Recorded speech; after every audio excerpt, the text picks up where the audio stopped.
I went to Raleigh, North Carolina, home of the world's largest acorn. What do you think of it? It looks good. And also home of Dr. Tom Regan, author of the influential book, The Case for Animal Rights.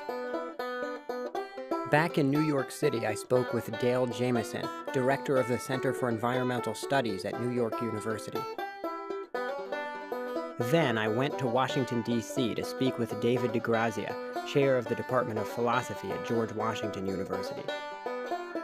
I also went to Ithaca, New York to speak with Sherry Colb, a professor at Cornell Law School, and Newark, New Jersey to visit Gary Francione, a professor at Rutgers School of Law.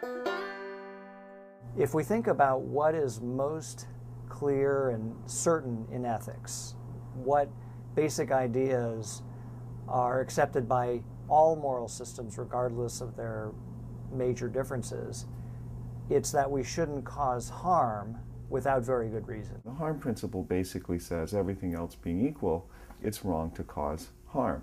Speciesism is the use of species to exclude certain beings from the moral community who are relevantly similar from members of the moral community, and you base that exclusion on species alone. It's like racism or sexism, where you have relevantly similar individuals, some of whom are in the moral community, some of whom are excluded on the basis of race or sex.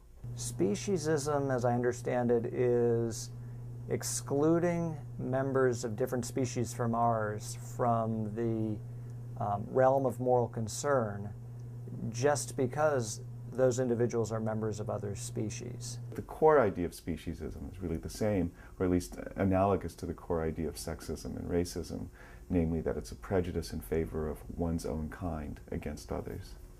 Peter Singer is credited with founding animal rights through his 1975 book, Animal Liberation.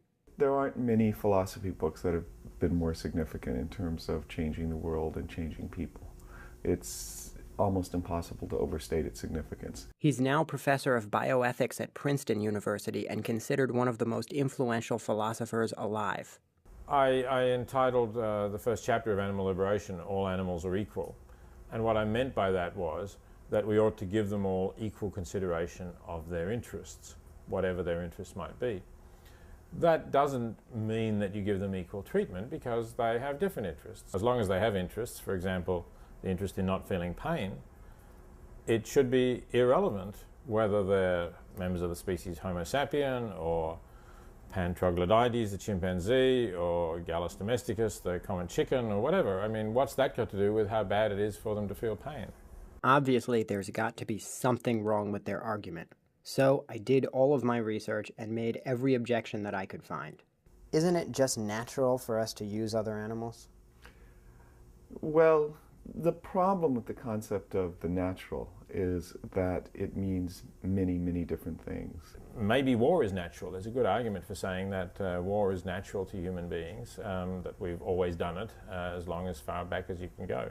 But that doesn't mean that we shouldn't try and stop it, that we see the costs of war, we see the suffering it involves, and we do our best to prevent wars. Rape may be natural.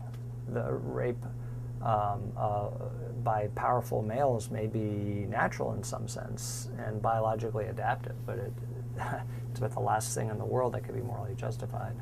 I couldn't find anyone who thought there was a way to make nature into an ethical argument. Then, finally, I found someone.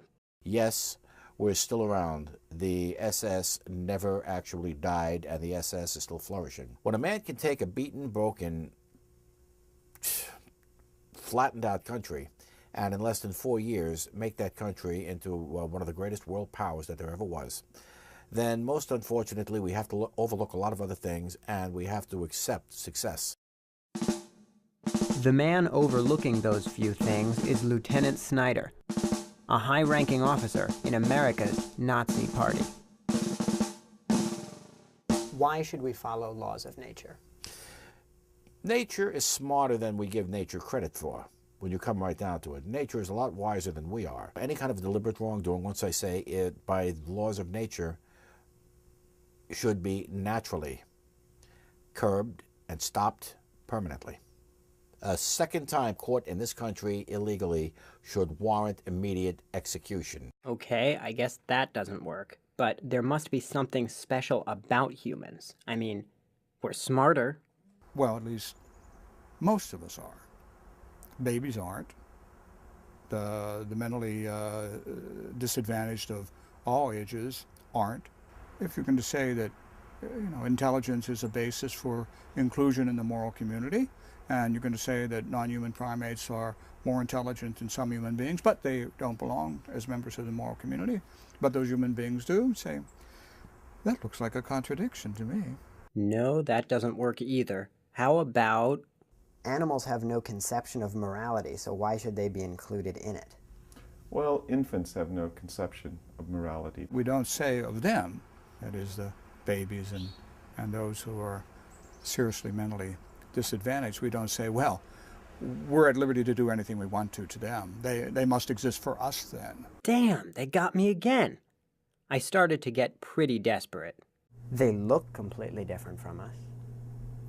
They look different from us, and that doesn't matter at all. Can't be made into an argument against animal rights? I don't think so. I don't think looks could matter, just as the elephant man's looking very, very different from other human beings had no relevance to his moral status. If we're trying to say that humans have some particular quality that distinguishes them as superior and as worthy of moral consideration compared to some other group like pigs, then I think we need to think about the fact that there are members of our human community who we think are entitled to full moral consideration, but who don't have the quality that we think is so important, or who have it to a lesser degree than an average member of another species like pigs. Pigs are very intelligent.